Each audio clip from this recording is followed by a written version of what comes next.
എൻ്റെ പേര് ഗ്രേസി. ഞാൻ പാലാരൂപതയിൽ കൊഴുവനാൽ ഇടവകയിൽ നിന്നും വരുന്നു. ഇതെൻ്റെ അനുജത്തി ജാൻസി, വൈറ്റയിലെ ചക്കരപ്പറമ്പ് ഇടവകയിൽ നിന്നും.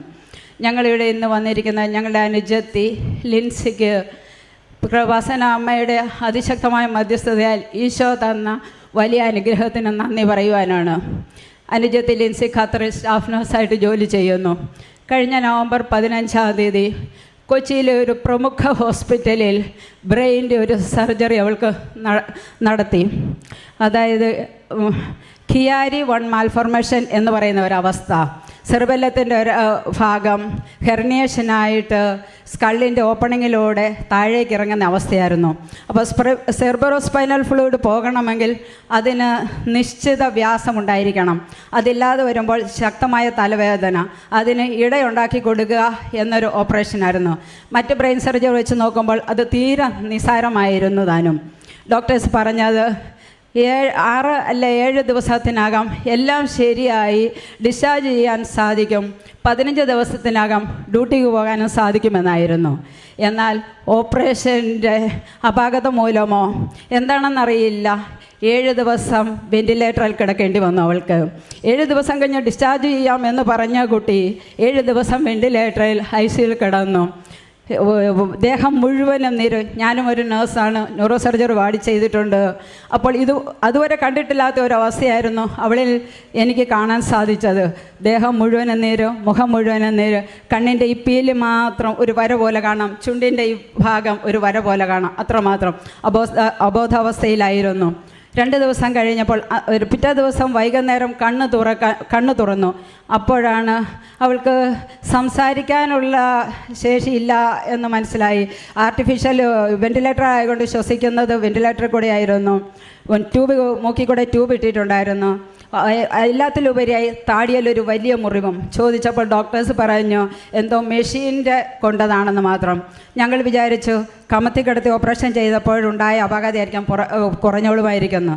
7 ദിവസം കഴിഞ്ഞ് 8 ദിവസം 9 ദിവസം ആയപ്പോഴത്തേക്ക് മിനി ICUയിലേക്ക് മാറ്റി, 10-ാം ദിവസം വാർഡിലേക്ക് മാറ്റി. പക്ഷേ ആ സമയത്തെല്ലാം ഞങ്ങൾ നോട്ടീസ് ചെയ്തൊരു കാര്യം, ഈ താടയുടെ അറ്റത്ത് വലിയൊരു മാംസകഷ്ണം പോലെയുള്ള ഒരു നീരായിരുന്നു. ഡോക്ടേഴ്സിനോട് ചോദിച്ചപ്പോൾ എന്താ അതുമാത്രം കുറയാത്തതെന്ന് ഞങ്ങൾക്കും അറിയില്ല എന്നൊരു ഉത്തരമായിരുന്നു കിട്ടിയത്. വളരെ നിരാശാജനകമായി. അവൾക്ക് സംസാരശേഷി നഷ്ടപ്പെട്ടിരുന്നു, സ്വയം ശ്വസിക്കാനുള്ള ശേഷി നഷ്ടപ്പെട്ടിരുന്നു, ഭക്ഷണം കഴിക്കാനുള്ള ശേഷി നഷ്ടപ്പെട്ടിരുന്നു. അപ്പോൾ ഒരു ചേച്ചി കൃപാസനത്തിലെ കാര്യം എന്നോട് പറഞ്ഞു. എവിടെയാണ് കൃപാസനമെന്ന്, എന്താണ് ഇവിടെ നടക്കുന്നതെന്ന് ഒന്നും അറിയില്ലായിരുന്നു. എന്തായാലും അനുജത്തി എറണാകുളത്താണ്, അവളെയും കൂട്ടി ഞങ്ങൾ ഇവിടെ വന്നു. എന്തായാലും ഉടമ്പെടുത്തു, പ്രാർത്ഥിച്ചു, അമ്മയുടെ അടുത്ത് കരഞ്ഞ് എല്ലാ വിവരം പറഞ്ഞു. അനുജത്തിക്ക് ഭർത്താവും 3 കുഞ്ഞുങ്ങളും ഖത്തറിലായിരുന്നു. ഇവിടെ വന്ന് പ്രാർത്ഥിച്ചു പോയി. ഇവിടുത്തെ ലേപനം പുരട്ടി, ഞങ്ങൾ തൈലം നീരാൽ പുരട്ടി, തേൻ നാവിൽ കൊടുത്തു. നാവിൽ കൊടുക്കുന്നതിന് മുമ്പ്, വരുന്നതിന് മുമ്പ് തന്നെയാണ് വാ തുറന്നപ്പോൾ ആ നാവിൽ 3 കത്തികൊണ്ട് വെട്ടിക്കീറിയാൽ എങ്ങനെ ഇരിക്കും അതുപോലെ 3 മുറിവുകൾ ആ നാവിലുണ്ടായിരുന്നു. ഒരു ഡോക്ടേഴ്സും ഒരു നഴ്സസും ഞങ്ങളോട് പറഞ്ഞില്ല അത്തരമൊരവസ്ഥ അവൾക്ക് ഉണ്ടാകുന്ന. ആ നാവ് മുഴുവൻ മരച്ചിരിക്കുകയാണെന്ന് അവൾ ഞങ്ങളോട് പറഞ്ഞു. സംസാരിക്കാൻ അവൾക്കാവില്ല, ആംഗ്യ ഭാഷയിലായിരുന്നു എല്ലാം കാണിച്ചുകൊണ്ടിരുന്നത്. അങ്ങനെ ഇവിടെ വന്ന് ആ ലേപനം എല്ലാം നാവെ പുരട്ടി ഉപ്പ് വായി കൊടുത്തു. പിറ്റേ ദിവസം മുതൽ ആ നീരിന് അല്പം മാറ്റം തുടങ്ങി. ഒന്നും ഡോക്ടേഴ്സ് ഒരു മെഡിസിനും കൊടുത്തതല്ല, ഒരു മെഡിസിൻ എടുത്തതല്ല. പക്ഷേ അമ്മയുടെ ആ ലേപനം പുരട്ടിയപ്പോൾ അല്പം അത് ചുരുങ്ങാൻ തുടങ്ങി. നാവിലെ മുറിവുകൾ അവൾ തന്നെ ഡ്രസ്സ് ചെയ്തു. ഖത്തറിൽ നിന്ന് സാധനങ്ങളെല്ലാം വരുത്തി അവൾ തന്നെ ഡ്രസ്സ് ചെയ്തു. എന്നും ഞങ്ങൾ തേൻ പുരട്ടും, ഉപ്പ് കൊടുക്കും. അങ്ങനെ അവിടെ കിടന്നിട്ട് വലിയ മാറ്റങ്ങളൊന്നും പ്രത്യക്ഷമായ രീതിയിലില്ലായിരുന്നു. ട്യൂബിൽ കൂടെ ഭക്ഷണം കൊടുക്കണം. അപ്പോൾ ഡോക്ടേഴ്സ് പറഞ്ഞു ഇത് സമയമെടുക്കുമെന്ന് പറഞ്ഞു. അവസാനം ഒരു ഡോക്ടർ ഫ്ലൂറോസ്കോപ്പി എന്നൊരു ENTയിലെ ഒരു സ്കാൻ ചെയ്യാമെന്ന് പറഞ്ഞ് ചെയ്ത് നോക്കിയപ്പോഴാണ് പറയുന്നത് വോക്കൽ കോഡ് ഫങ്ഷൻ ചെയ്യുന്നില്ല എന്ന്. വോക്കൽ കോഡ് ഫങ്ഷൻ ചെയ്താൽ മാത്രമേ അവൾക്ക് സംസാരിക്കാൻ സാധിക്കുള്ളൂ, അവൾക്ക് ഭക്ഷണം കഴിക്കാൻ സാധിക്കുള്ളൂ, നന്നായി ശ്വസിക്കാൻ സാധിക്കുള്ളൂ. ഇതെല്ലാം ഞങ്ങൾക്ക് അറിവുണ്ടായിരുന്നതുകൊണ്ട് എന്താണെന്ന് ചെയ്യണമെന്നറിയില്ല. പക്ഷേ ഞങ്ങൾക്ക് ശക്തമായ വിശ്വാസമായിരുന്നു ഇവിടെ വന്ന് ഉടമ്പടി എടുത്തിട്ടുണ്ട്, തീർച്ചയായിട്ടും അമ്മ ഈശോയോട് പറയും എന്ന്. അങ്ങനെ അവളും ഈ കാര്യത്തിൽ മാത്രം വിശ്വാസം അർപ്പിച്ചുകൊണ്ട് അവൾ പറഞ്ഞു ഇവിടെ നമുക്ക് കിടക്കേണ്ട, നമുക്ക് തിരിച്ച് ഖത്തറിന് തന്നെ പോയേക്കാമെന്ന്. ഒരുപാട് മനുഷ്യർ ഞങ്ങളോട് പറഞ്ഞു ഹോസ്പിറ്റലിനെതിരായി കേസ് കൊടുക്കണമെന്ന്.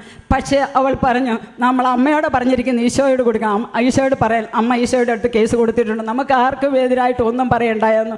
അങ്ങനെ തിരിച്ച് ഇവിടെ വെച്ച് ഡോക്ടേഴ്സ് പറഞ്ഞു 7-8 മാസം എടുക്കും ഇതെല്ലാം ഓൾറൈറ്റ് ആകാൻ, യാത്ര ചെയ്യരുതെന്ന് പറഞ്ഞു. ഞങ്ങൾ പ്രാർത്ഥിച്ചു. ഫ്ലൈറ്റിലൊക്കെ യാതൊരു കുഴപ്പവും ഉണ്ടായിരുന്നു, ട്യൂബൊക്കെ ഉണ്ടായിരുന്നു, പക്ഷേ ശ്വാസം മുട്ടലോ ഒന്നുമില്ലായിരുന്നു. പക്ഷേ താഴെ ഇറങ്ങി കഴിഞ്ഞപ്പോൾ മുതൽ ശ്വാസം മുട്ടലായി.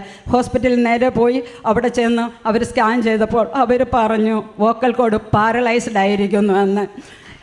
പാരലൈസ്ഡ് ആയ വോക്കൽ കോഡ് എത്ര നാൾ കൊണ്ട് ഇനി ഓൾറൈറ്റ് ആകും, എങ്ങനെയാകും എന്ന് ആർക്കും അറിയില്ല. അവിടെയും ഡോക്ടേഴ്സ് പറഞ്ഞു 7-8 മാസമെന്ന്.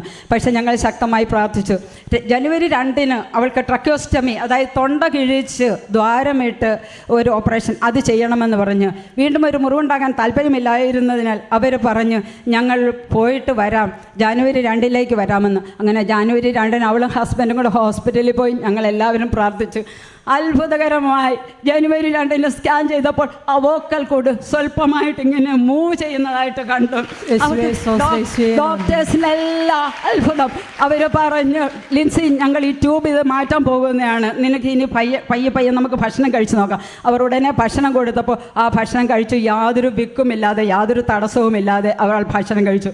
വീട്ടിൽ തിരിച്ചു വന്ന് അല്പാൽപ്പം ഭക്ഷണം, കഞ്ഞി, വേവിച്ച പച്ചക്കറികളൊക്കെ കഴിക്കാൻ തുടങ്ങി. കൂടുതലൊന്നും കഴിക്കുന്നില്ല.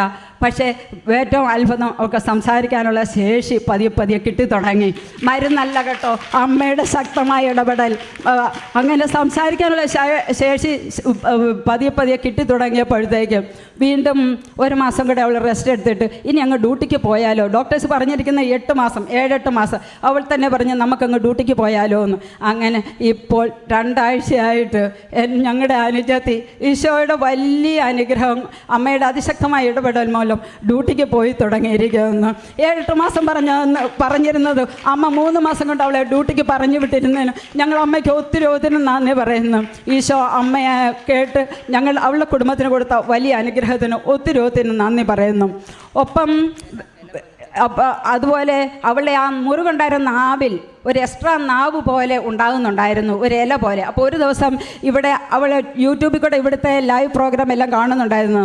അപ്പോൾ ഒരു ദിവസം അച്ഛൻ വിളിച്ചു പറഞ്ഞു പ്രാർത്ഥനയുടെ ഇടയിൽ നാവ് ഇല പോലെ എന്തോ ഒരു അവയവമുള്ള ഒരു വ്യക്തിയെ കർത്താവ് സ്പർശിക്കുന്നെന്ന്.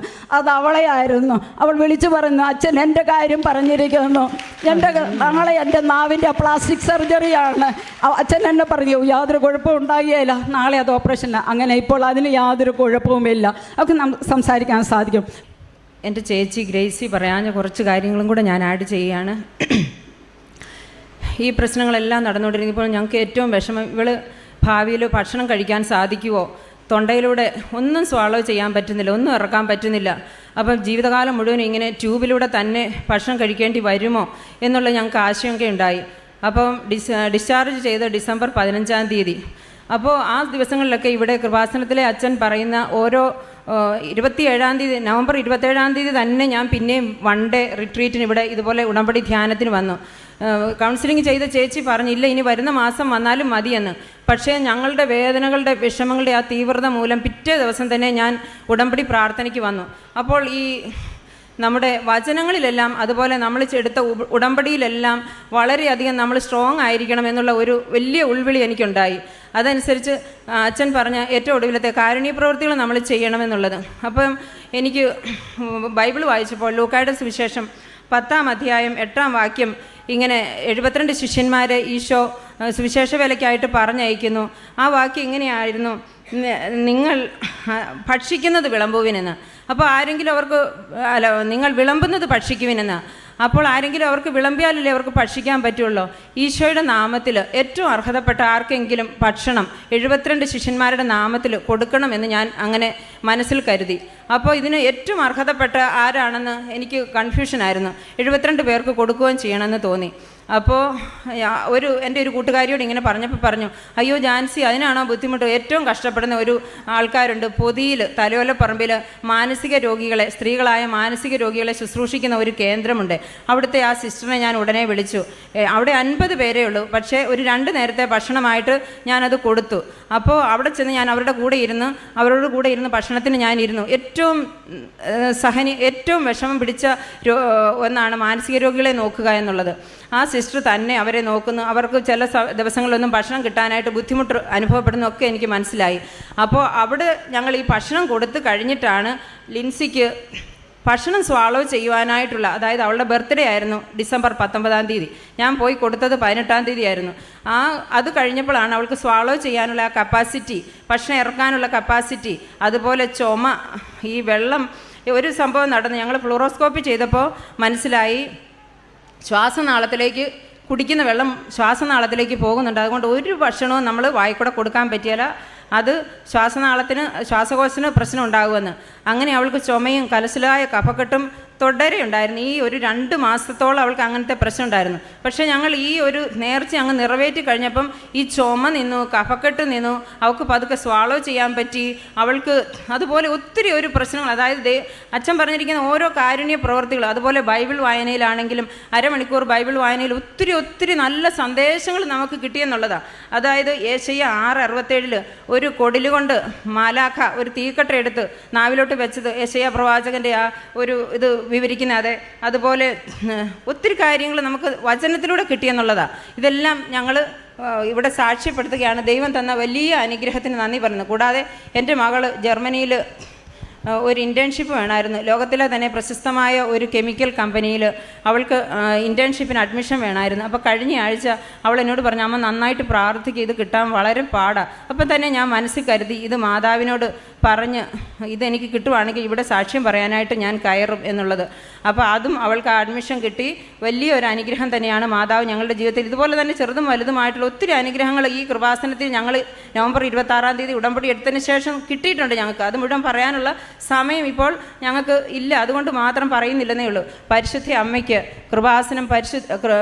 കൃപാസനം പ്രസാദപര മാതാവിന് അങ്ങേയറ്റത്തെ നന്ദി, കോടാനുകോടി ഞങ്ങൾ നന്ദി പറയുകയാണ്. അതുപോലെ ഈശോയ്ക്കും പരിശുദ്ധ അമ്മയെ ഞങ്ങൾക്ക് തന്നതിന്.